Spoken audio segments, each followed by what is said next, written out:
Hi, this is Robert Scheer with another edition of Scheer Intelligence, where I hasten to add that intelligence comes from my guest, in this case, Professor Lindsey Cormack, political science professor at a very famous engineering school, the Stevens Institute of Technology, in New Jersey, I think, right? That's Somewhere right. there. I went to City College, studied engineering there for about 4 years. So we were the the poor people's alternative to Cooper Union and Stevens were the big engineering schools. Anyway, welcome because you've written, and it's John Wiley, I believe, the publisher, right, Wiley? Yep. And you've written a book called How to Raise a Citizen and Why It's Up to You to Do It.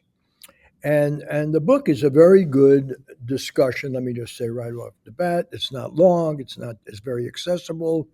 It's something that any parent, and I'm not putting down parents, should be able to follow. The writing is very accessible, it's not at all intimidating, and it's designed to get actual parents to talk to their kids at different ages, beginning quite young, about how the government works, how it works, what our Constitution is, what the rules are, what are checks and balances, why do we have these amendments of various kind, and so forth, and then how you participate and why it's important.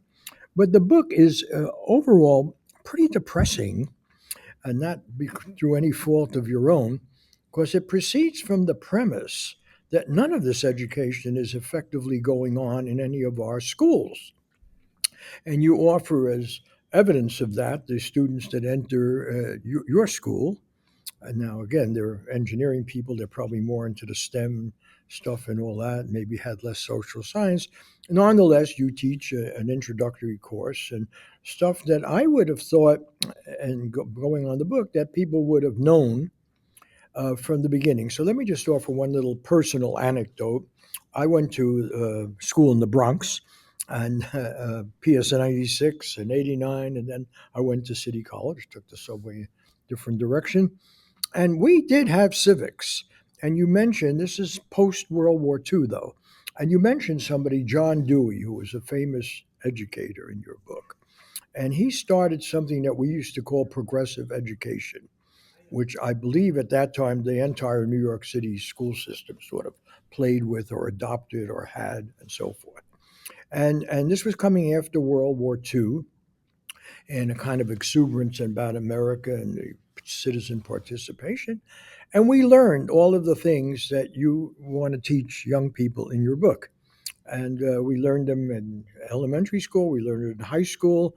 And then when I went to City College, we took a great course, Basic Issues of American Democracy, that went over exactly the material you think parents should go over with their kids, about how the government works, why it matters, how it influences our life, and basically the content of our representative government, which claims to be a democracy, and which we've advertised to the world.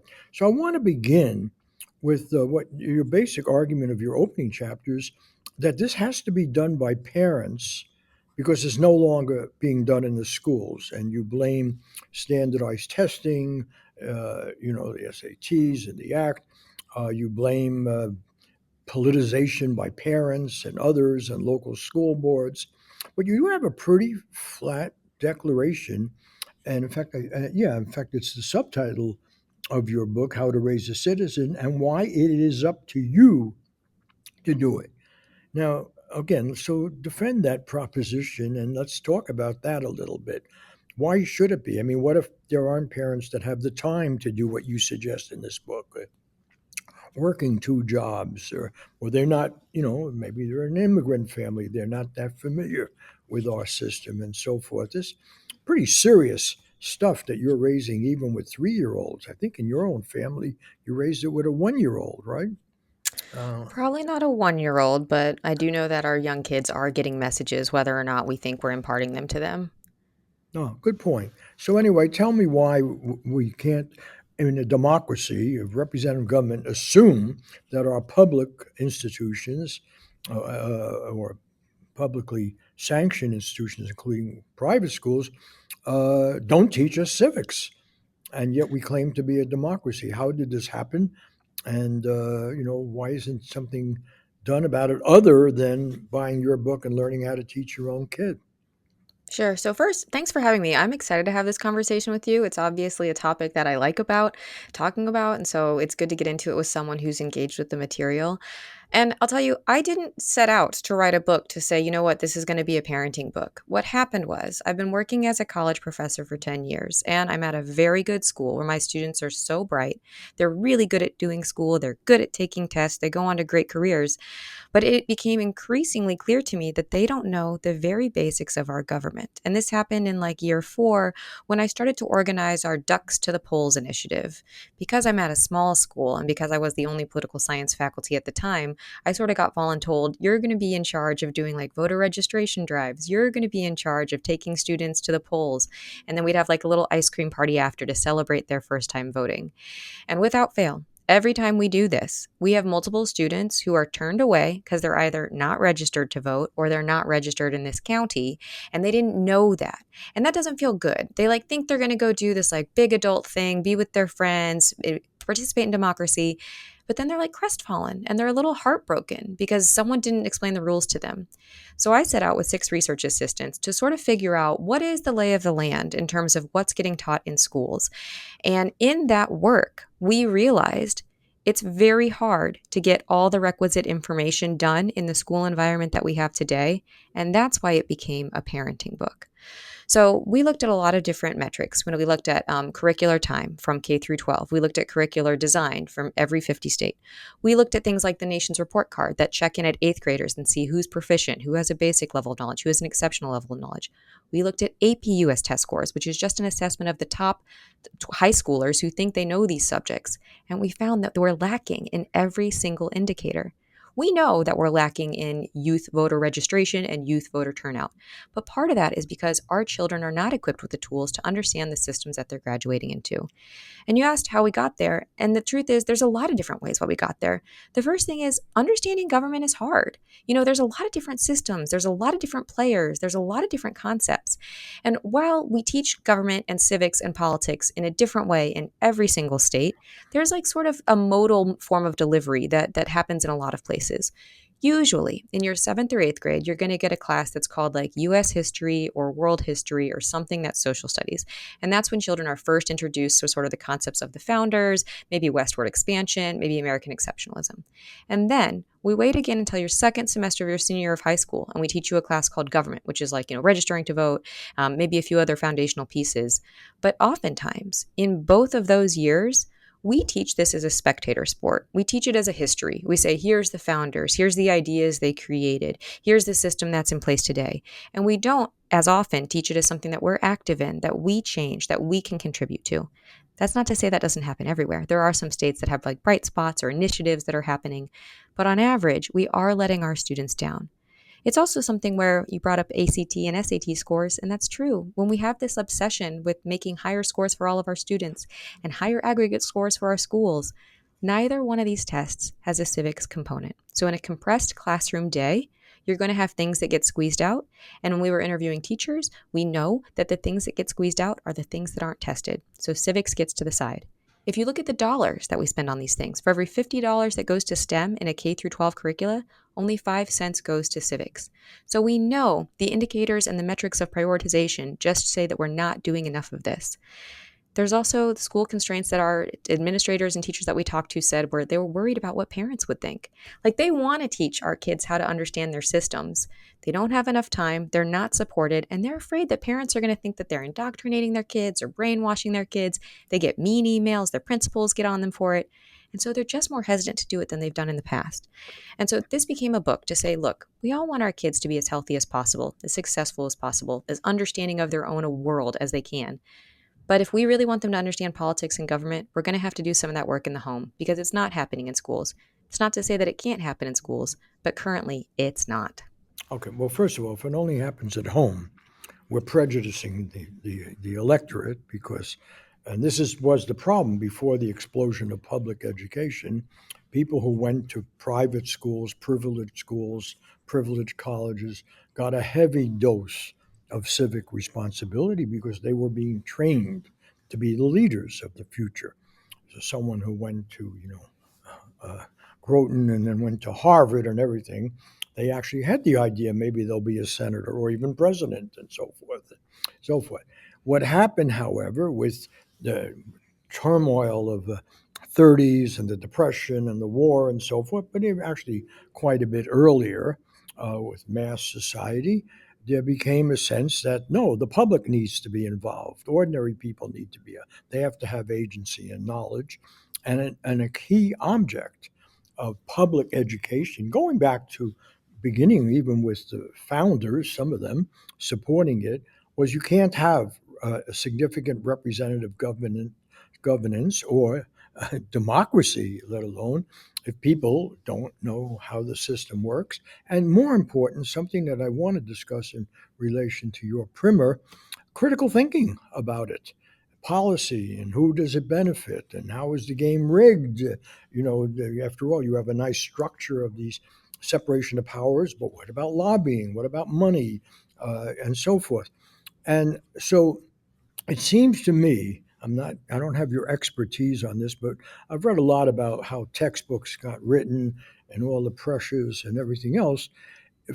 In that heyday of public education, and that includes the state universities, places like California education system, but the community colleges and everything else, there was a felt need to do something other than just learn how government works, but to do critical thinking, to think about social issues. In part, this was a response to war, and are they proper, to the civil rights movement, to gender discrimination, to the role of women, and so forth, that a proper education would require critical thinking about your society and how you relate to it. That became threatening because, after all, students might also protest. They might challenge policy. They might come to it wasn't just from parents.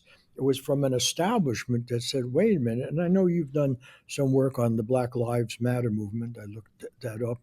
And so, suddenly, wait a minute, we don't want all this energy at these schools. We certainly don't want critical thinking that challenges the establishment.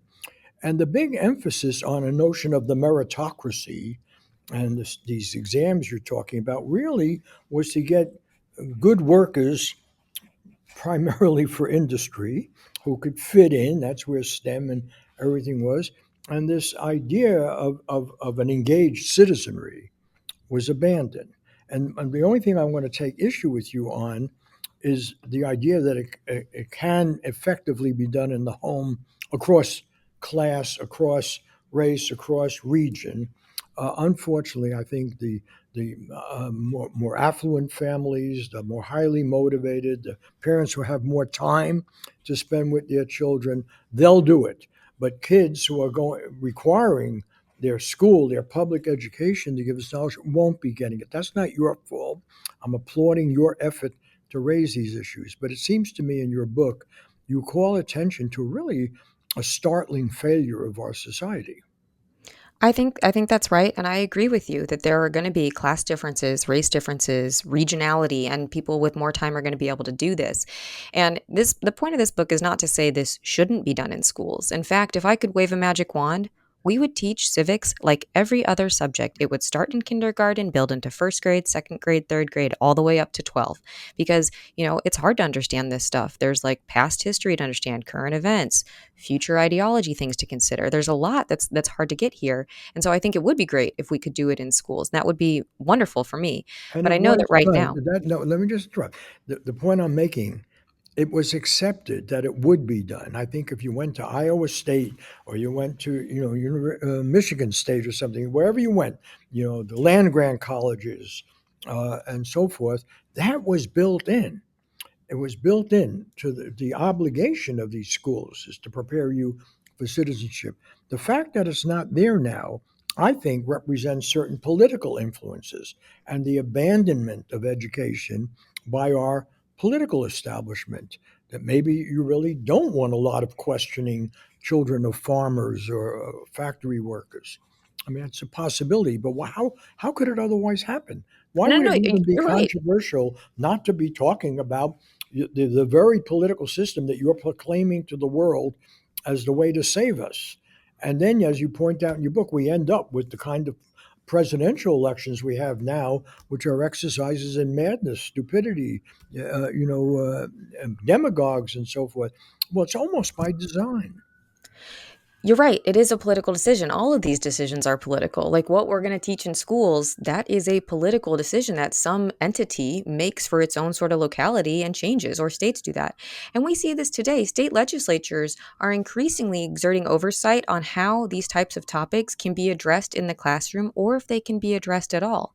So we have legislators saying in Texas, we used to have something called action civics in some parts of Texas, which would mean in high school, group work in a group of like 4 to 6 kids, they'd go find something in their neighborhood that they wanted to be better, like maybe they'd like better sidewalks, maybe they'd like a basketball court or whatever, and then they're meant to go figure out, who do you talk to about that? Is that like a parks and recreation department? Is that a city council? Is that a government manager? Whatever, they're meant to figure that out, and they're meant to create some sort of action proposal for how they do that. Now they're often not going to win, they're not going to like get the change that they want, but in that critical engaging with, how does this process work and how do I experience it, they learn a lot more. But state legislatures have said, you know what, that's too political. That means there's people in school talking to elected officials or talking to appointed officials. We don't want action civics.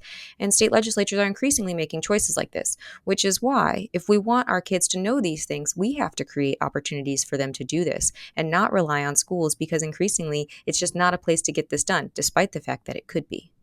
But see, that's the statement I'm trying to challenge. I believe you can't.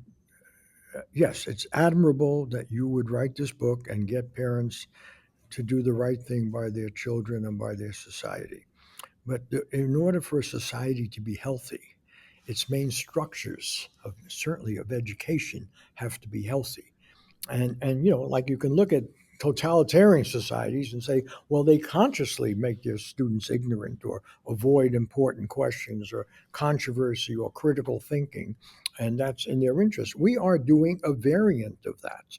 If we don't, for example, I mean, just let me get to the substance of your book, and you lay out the whole structure and the Constitution and so forth. And I kept thinking, when I went to City College, which is after all this progressive education, this course we had basic issues of American democracy. And Bishop and Handel was the textbook. Handel was actually in our department at City College and Columbia as well. But it was a famous textbook. Others, Charles and Mary Beard, The Rise of American Civilization. There were these monumental books that dealt with the controversies of life, which is one way to get students interested, right?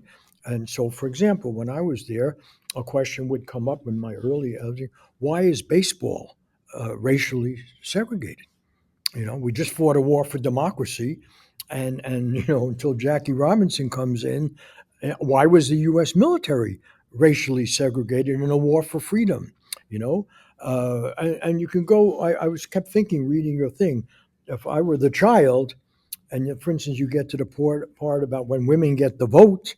If this was such a wonderful democracy, how come, maybe young Mary and said, well, how come my brother Jim would be able to look forward to voting, but it wasn't until 1920, after all of this history, that I could vote as a woman, right? And so without that kind of discussion, the structure is just a facade. Separation of powers, right? Respect for individual freedom and all that. But it's a joke. In fact, let's just go cut to the chase. For instance, one question I would have, I wrote down all these things a child might ask if I were doing this, and I've raised a few children myself. Okay, I would say, here's what the young child says in one of your things: Mommy, what is genocide? Because of the internet now and news and everything, we hear about it. And she said, Jimmy says that his mother says that what we did to Native Americans was genocide. And she says it's now also going on in the Gaza Israel war. What is genocide? And did these founders, our country, was it built on genocide? As the mother, what would your answer be? Well, so it depends on where you're coming from. There's plenty of moms that I would know who would say they don't have a firm grasp of that. And instead of like lying to your child or saying, I'll tell you when you're older, I think the answer is to say, you know what? I'm not sure of that definition. Let's go figure this out together. If I was coming at it at a point where I didn't know it, I think the behavior to model is information seeking, is to say, like, okay, let me go learn a little bit more. Now, if it was a topic like this where I felt decently well versed and thought I could have a conversation without having to go look up some information right then, I'd engage in it. And so the first question that I always ask my daughter or that I ask in my class if people come to me with something like this is, what have you heard about that? And the reason that I like to start a conversation with that is it lets us set the table with what they have heard, because it's going to be different than what I have heard. Our inputs are going to be different. And I want to be able to have a conversation with someone that respects their starter knowledge. And then I get into it with what I would have. And these are tricky questions. These are hard, and especially if we think about, like, did we found the greatest country on earth, but did we do it in a way that was terribly detrimental to people who were here before? The answer can be yes to both. And I think holding those sorts of things where it's uncomfortable, but there's truths in different components that doesn't make it one clean story, that's sort of the work of what we have to do here. We have to get into the nuance. We have to be willing to see it from different perspectives. And I think that is something that only happens in a back and forth, iterative discussion with your child, or really anyone that you're doing this sort of work with. And so that's how I would approach it. If I didn't know it, I'd try to seek more. If I did know it, I'd start with this, what have you heard? And then move from there. Good. So, but then I'm going to a slightly older child, maybe already in high school or something, or junior high school, and they said, "Look, you've been telling me about the founders and this great document of the Constitution and separation of powers and judicial review and so forth and so on, and everything. Uh, how come these people? Some of them were slave owners. In fact, quite a few. How come slaves? And you say this was a great democracy, but it was built on slavery. And again, getting back to this gender thing, how come women couldn't vote and it took another 20 years or so forth before you could get to vote or more? And they raised those questions. So I'm getting what I missed in the book, frankly, was a recognition of the importance of critical thinking to education. And I happen to Oh, also teach at a college at USC at Annenberg, and our theme, I don't know how often we refer to it in our School of Communication, is supposed to be critical thinking. Over in journalism, it's empathy. But on both those considerations, if these founders and the system they created provided checks and balances, why didn't it provide a check against slavery or male dominance or that only wealthier people could vote? Uh, where was the wonder of this Constitution that you spend a lot of time in this book celebrating, right? The brilliance of it, actually. And then the question a child might ask, if it was so great, how come it didn't interfere with slavery? How come it didn't give women the vote? How come it didn't allow working people or poor people to live better and to participate? What would the answer of a parent be? yeah. So And these why are are the we celebrating it if, in fact, it didn't check slavery or exploitation of workers or male hegemony? So yeah, these are hard and big complicated questions, but these are the sorts of things that I think makes talking about politics something that allows for critical thinking. It allows you to develop these non-cognitive skills where you're not just, recalling facts, but you're saying, okay, how can we fit these disparate things together? And the way that I sort of think about it might be the way that the people who are like stewarding James Madison's Montpelier kind of think about it, which is, look, two things can be true. This can both be a innovative foundational document that has provided the best sorts of decision-making process for not only the United States, but been exported to the world in the form of some sort of Republican representative democracy. So it's provided a very good roadmap for grappling with really hard things like workers' rights, like slavery, like women's rights. But it doesn't get everything right at the get-go. And that's also true. So it can be something that we celebrate to say, look, it's been the best roadmap that we have known to date, but there were problems in how it's created. There were things that are difficult. And I kind of think about it as we maybe should decenter a little bit the founders as like, oh, these are the end all be all people to do this, and also elevate the enslaved community and the enslaved legacy, which is, if not for these people, the people who are writing wouldn't have all the free time, the wealth, the education to do these things. So we kind of have to see them both as valuable in American history because they truly are. And so I think these sorts of questions are stuff that lets you get into things that are hard with your kids, and you're not just just calling back a fact, but you're saying, okay, let's think about this from a few different perspectives. Is there a way to see some positivity in this, despite the fact that it's overwhelmingly negative in some ways? That's how I would approach that subject with a teenager.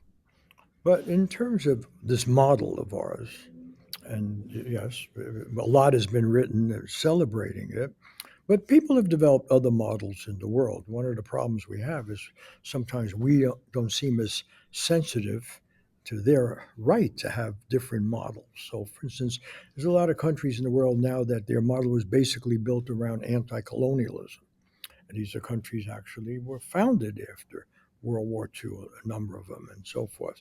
And they stress other notions of obligation to their citizenry. But even before that, you had the French Republic, you had the Roman Senate, you've had lots of experiments in governance. And picking up on something you said before about American exceptionalism, one of the things which we see in our election is a constant assertion that we have the secret sauce. Donald Trump, I'm going to make America great again. And then Hillary Clinton responds, oh no, America was always great. That was, to my mind, one of the most clarifying and yet stupid exchanges in American history. Was it always great when it had slavery? No. I mean, but that language, which seeps through some of this patriotic assertion about our system, that it's so unique and answers the questions. We're living at a time where, hey, it hasn't turned out to be so great. In fact, half the country thinks if the other party wins, the country's going down the tubes. That's the way I look at this election. Oh my God, if Trump should win, we end of democracy. I think Kamala Harris even says things like that. On the other hand, Trump says if this socialist or communist Kamala Harris wins, the Democrats are going to destroy the country. I'm here to save you. So we're at a moment where basically both political movements are denying that our Constitution has saved us from madness. They're saying, despite our Constitution, we're at a moment, we're a banana republic right now. Yeah, No? I think what I would say is two things. One is I do sort of disagree with this premise. I think the American people has been fed this sort of like we're on the precipice of something really bad for a long time, and it's not clear to me how much longer we're going to swallow that narrative. But the second thing that I would say to this is that if we think that everyone who disagrees with us is either like a dummy or evil, we know that those can't be true because they will think the same things about us. And so what would be better to do is to understand the like limits of our government. We should understand the levers of power that we can pull so that we are not as easily frenzied by these accusations, so that this sort of media is not compelling, both in the traditional form and in social media. Like the more we understand where the limits are, the better we will be because we can take the temperature down. And that's why I think we need to have a bigger focus on learning about these things from beginning to end, because it's hard for misinformation and disinformation to thrive if people understand the basics. Yeah, let me say, by the way, I applaud your effort, and I'm not just pandering to you. No, seriously, because in my own teaching, I taught yesterday, I teach hundreds of students all the time. I do refer to the founding documents because they are a great organizing principle. They raise the fundamental question. I go back to George Washington's farewell address, where he warned us about empire, even though we were going to build an empire in North America and destroy everybody in our way, including a good chunk of Mexico. But nonetheless, he was aware we have to spread our influence by peaceful means.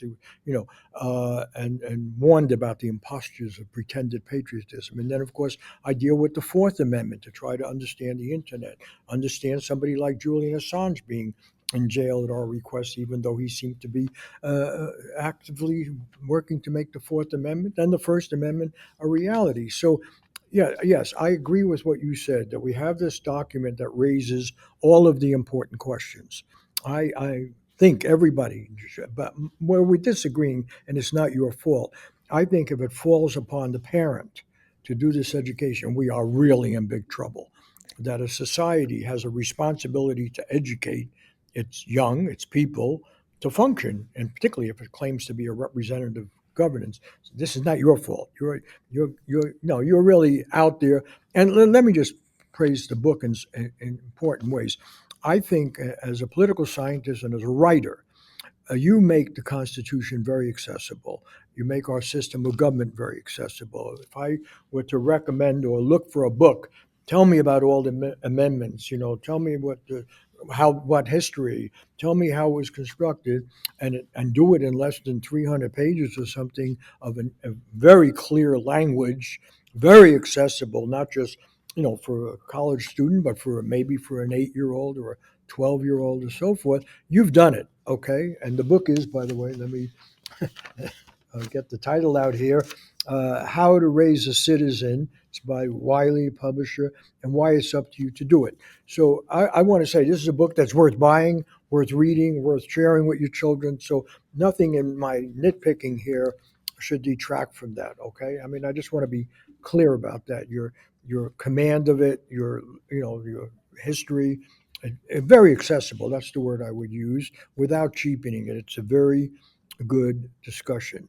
What I object to really is, okay, this is great, but it's not going to come from parents.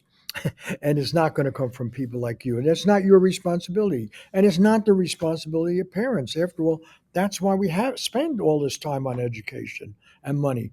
That's why we require people to go to schools. And if they can't learn how power works, and this is, let me just take it a little step further, and because we'll probably run out of time here. Your book is sort of a takeoff, and I would hope then the children would say, "Yeah, but mommy or daddy, but what about these things called lobbyists? And what about the role of money? And isn't it all rigged?" And so let me bring it, not maybe not the engineering students at Stevens, but I have a very positive view about our students, not just at USC, but I've also taught at UCLA and other places, and because of the internet and because of the controversies in society, you can actually get them up to speed very fast if you say, well, yeah, the Senate sucks. Look at it, as you discuss in your book, the representatives, two for a state and population difference and so forth. How did it get there? Well, maybe it got there because privileged people wanted, but then how do you change it? What are the limits of the system? And then you send people, say, instead of just shopping on the internet or with your laptops in front of you, actually, why don't you do some research on this? Or what do reformers want to do, including what can we do about the Supreme Court? Should it be expanded? I guess what I'm saying is I find democracy has to be taught not as a set piece, but as a center of change and controversy. And and again, I'm not holding you responsible or the parents. That seems to me what a healthy educational system would make front and center, not some minor part of it. And that's why we're in trouble. The reason I wanted to talk to you is I think you're putting your finger on the main reason why we have madness now. We basically we've celebrated something called representative government and democracy without really teaching it or examining it or holding it up as a responsible exercise. That would be my pitch. I actually think I agree with you on a lot of this. Like, I think it is a injustice and a disservice to put a child through a K through 12 schooling environment, especially in a public taxpayer funded schooling environment, and not let them know with certainty the government that they are graduating into and how they can influence it. That is a disservice to them. No one is better served by that. I do think that if I could wave a magic wand, it would happen in schools. But I do know that there are limits right now. And my hope is eventually by isolating this and saying, like, hey, everyone, we have a problem and it's not going to get better unless we decide to do something differently. Do parents solve everything? No. But do enough parents who see that there is a problem, who want schools to get involved, have the power to lobby for school boards or to be in state legislatures to change this? I think the answer is yes. But it's not clear how we get that ball rolling unless we point out the problem, which is our kids are not learning this. Our politics will not feel or function any better if we keep thinking someone else is going to come save us, because no one's coming right now. So as the adults in the room, I think we have a responsibility to point these things out and try to make it a little bit better piece by piece, hoping and knowing that a fuller solution would be an optimal outcome, but to get there is going to take incremental efforts. Yeah, so I'm going to end with one thing, and I agree with what you just said. I think in part it's by design. I'll just give you that people of power really don't want the system to work because when it works, it often is uncomfortable to them. People can use the system to bring about change. I mean, and one thing that bothered me on page 178, I know we don't have to go look, but you say historically, politics of World War II and the Cold War shed light on why these instances are not violations of the First Amendment. And I couldn't, but and spills over into your discussion of the national security state and so forth. And it seems to me the main drama in regard to our founding documents, and this is what Washington warned about in his farewell address. When you become an empire, or when you are expanded all over the world, and when you're pretty continuously engaged in wars where truth becomes a casualty, and so forth, it seems to me the checks and balances and the brilliance, actually, of the American Constitution, I'll use that word, assumes a civil society that is not dominating other people or waging war or saving them. It assumes that you are basically dealing with your problems, your issues, and this idea of overclassification. I mean, as a teacher, it seems to me most of the subjects we have to deal with, whether the start of the Iraq War or Vietnam and the Gulf of Tonkin or any of these things, we're basically trying to figure out what do we know, how do we get the information, it's denied to us, and so forth, right? And I just wanted to raise that question, uh, because it runs so through the book. Uh, are we not expecting these kids to learn when, in fact, the system doesn't want people, like, for instance, okay, one last point. I'll be upset if I don't raise it. You mentioned the economy. I mean, you have a number of things we have to teach, why they're important. The big thing that happened in our economy was the deregulation of Wall Street beginning in 1980. We have a growing class difference. We have people who feel estranged from the economy, so they vote for a faux populist and so forth. And for people of power, that's a comfortable situation, right? You can sell liars' loan mortgages, you can do things. So, I look at you as the good citizen, raising good citizens. Then I look at all of these manipulators out there, these hustlers, these demagogues, people selling snake oil. And those are the people who really don't want an educated citizenry. And that happens throughout the world, right? I think You're a that's political absolutely right. scientist. I'm going to let you take as much time as you want to tell me I'm wrong or how you see it. I think you're right. And I think we know that governments are less accountable when their people do not understand what's happening. Like that's just, and that's not even for government, that's anything. If there's an information asymmetry, whoever holds that information gets to act with more leeway and there's no way to hold them accountable. And so for people who are frustrated with government, as many of my friends are, I think the thing is not to lean out and assume that something else is going to fix it, but to lean in and recognize that governments can operate with more expediency for the ends that they want, not necessarily the ends that we want, if we do not know how to hold them accountable. And that is what it is to participate. That is what it is to understand what news stories are worth your attention and what is fodder or distraction. And so, by understanding these basics, by being more rooted in our system, I think you are far more able to create a representative government that you can hold accountable versus if you just pay attention to it on occasion or whatever happens to be in your social media feed. So I think it's about recentering this as an important life skill that we should want in our schools, in our homes, and something to aspire to instead of thinking someone else is going to do it. Yeah, amen. But we can take it one further and say, yes, you should do it. And you should encourage your neighbors to do it. But you should also demand that the people who control school budgets and control education, including on the college level where we have an idea now, let's not have too much controversy, let's not have disturbance, let's all be nice and so forth, rather than confront issues that we have. It seems to me, I don't want to hijack your message here. Yes, do it at home. Yes, do it with your children, but also demand that that it happen in the schools. Yeah, I think that is the symbiosis that I hope for. I think we agree there. Good. That's good. So, and the title of the book is How to Raise a Citizen. and the subtitle, and why it is up to you to do it. Yes, it begins with you, but maybe you can also call your congressperson and demand that they get on it, or these state legislatures. All right. Well, thank you for doing this. I want to thank Christopher Ho and Laura Kondarajian for hosting these shows, posting them on that great NPR station we have in Santa Monica, KCRW, and other NPR stations. I want to thank Joshua Scheer, our executive producer, who once again knew about your book, insisted I do it, and really bugged me to do this book, and I'm happy I did. And believe it or not, even though I teach the stuff I learned from the book, about your examination of structure of government, you make it very accessible. It's a very good primer. Put that out there.